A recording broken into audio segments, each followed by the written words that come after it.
If you asked 100 people on the street what the word jihad means, 90 of them would say the same thing: holy war. It is the word news anchors use when a bomb goes off. It is the word politicians use when they want to describe a threat. It is the word that shows up in movie titles, book covers, and headlines designed to make you afraid. Holy war. 2 words. Simple. Terrifying.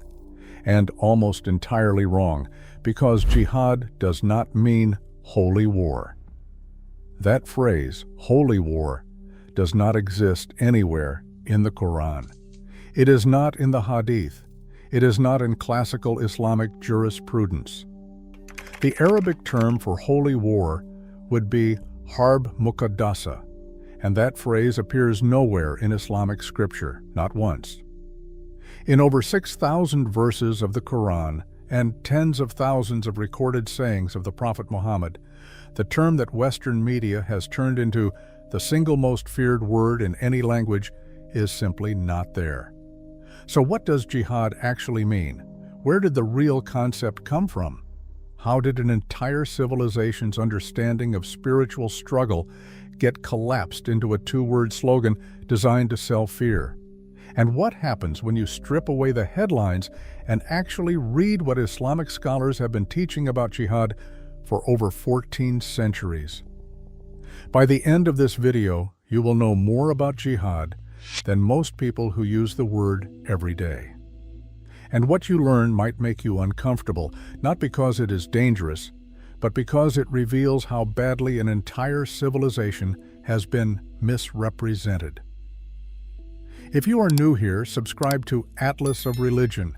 We break down every world religion honestly, clearly, and without an agenda. Let us start with the word itself. Jihad comes from the Arabic root jhd, jahada.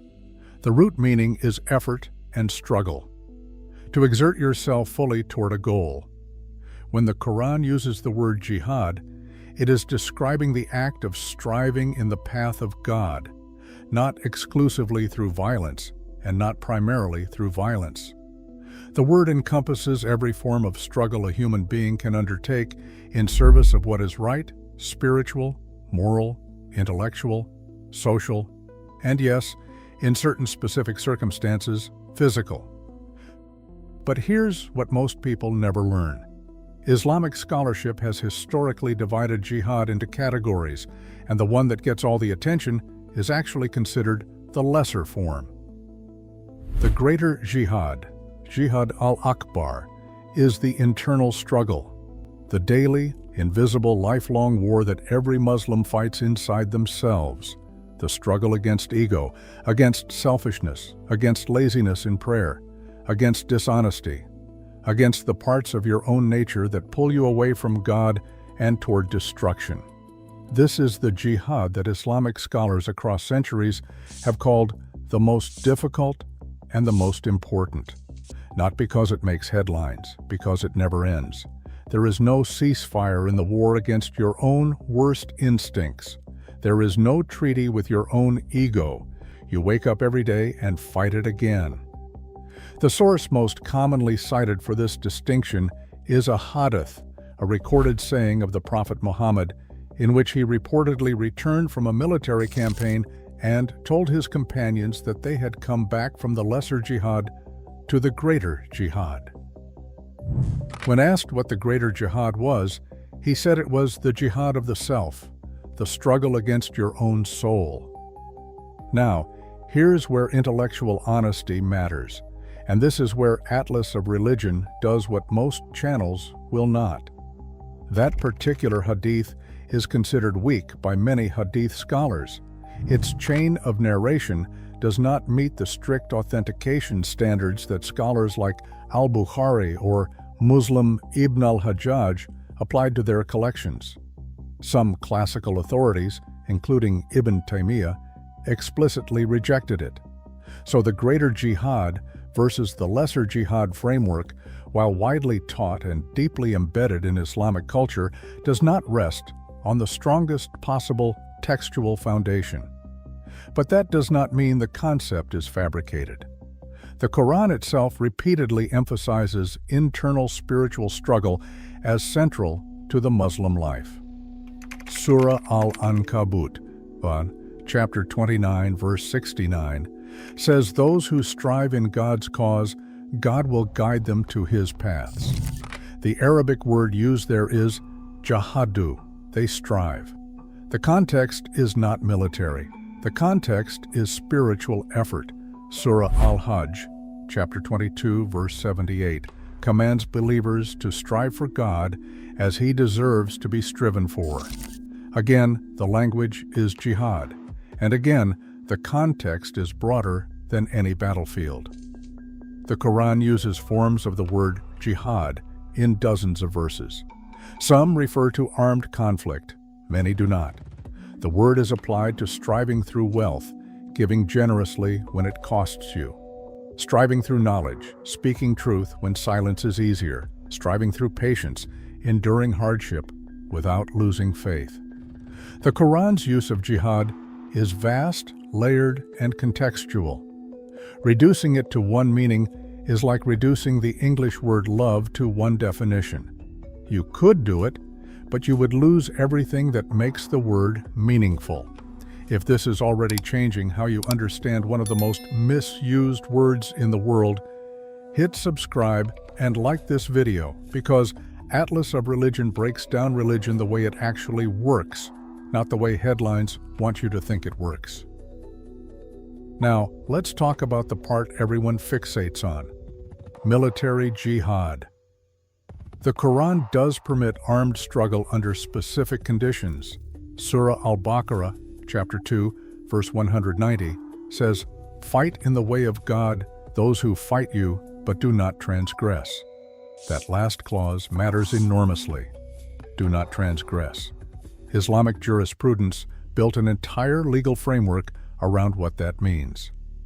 Classical Islamic scholars across the Hanafi, Maliki, Shafi'i, and Hanbali schools of law established detailed rules governing when military jihad is permissible and how it must be conducted. These rules were codified centuries before the Geneva Conventions existed. They are remarkably specific. Military jihad can only be declared by legitimate authority, not by individuals, not by self-appointed leaders, and not by small groups acting on their own conviction. This requirement alone disqualifies the vast majority of what modern media labels as jihad.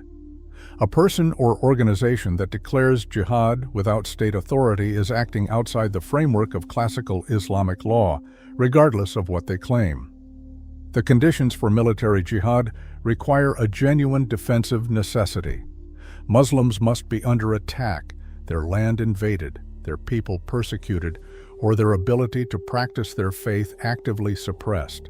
Offensive military expansion was debated among scholars, and those who permitted it placed it under such heavy restrictions that it bore no resemblance to the indiscriminate violence the modern world associates with the word. The rules of conduct during military jihad are extensive. Non-combatants cannot be targeted. Women, children, elderly people, monks, priests, and anyone not actively fighting must be protected.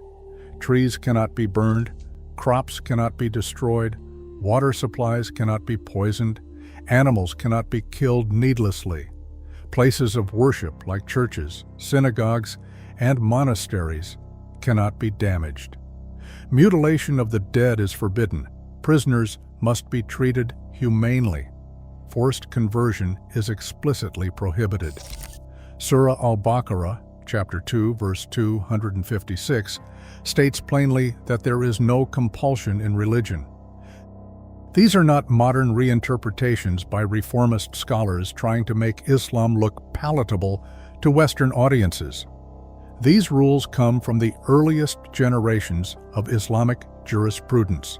They were taught by the companions of the Prophet. They were codified by scholars who lived within decades of Muhammad's death. The framework has been in place for over 1,300 years. It is mainstream, it is orthodox, and it is almost completely invisible in Western media coverage of anything related to jihad. So how did we get here? How did a word that encompasses spiritual struggle, moral effort, charitable giving, patience under hardship, and tightly regulated defensive warfare become a one-word synonym for terrorism in the minds of hundreds of millions of people? The answer is a combination of deliberate distortion and lazy repetition. The Crusades planted the first seed. Medieval European chroniclers translated jihad as holy war because that was the framework they already had. The Crusades were literally holy wars declared by popes, so chroniclers projected that same concept onto Islam. The translation stuck. It was wrong, but it was convenient.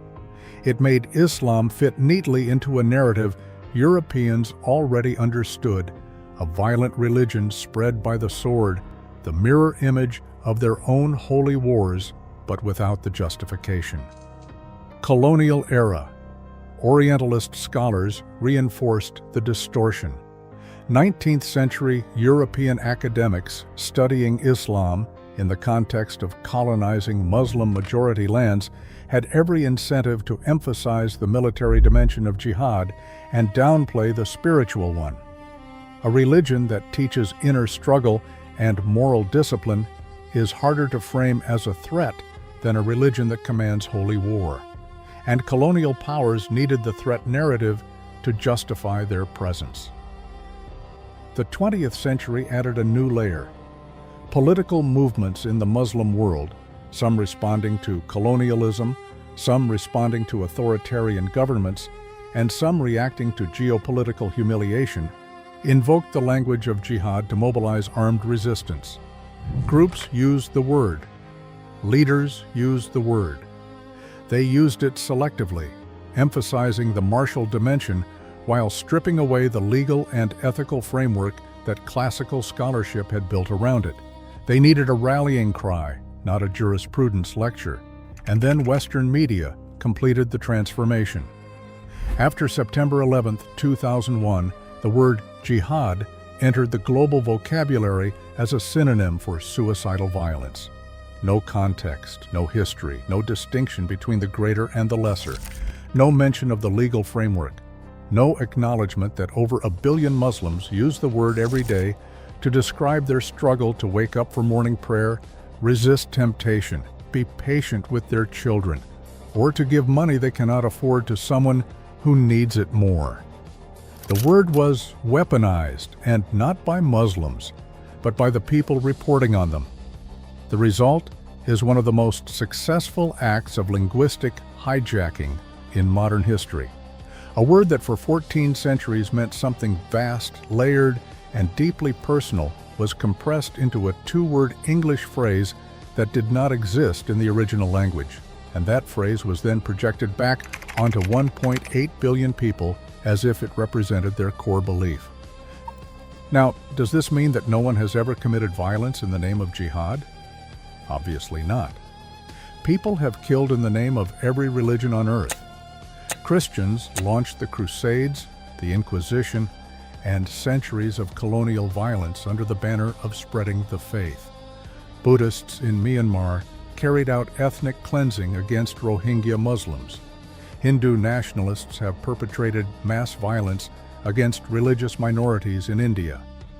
Every tradition has people who use its language to justify acts that violate its principles. Islam is not unique in this. What is unique is the degree to which one word from one religion has been extracted from its context and turned into a global synonym for terror. The real question is not whether violence has been committed under the word jihad. It has. The real question is whether that violence represents what the word actually means, or whether it represents its betrayal.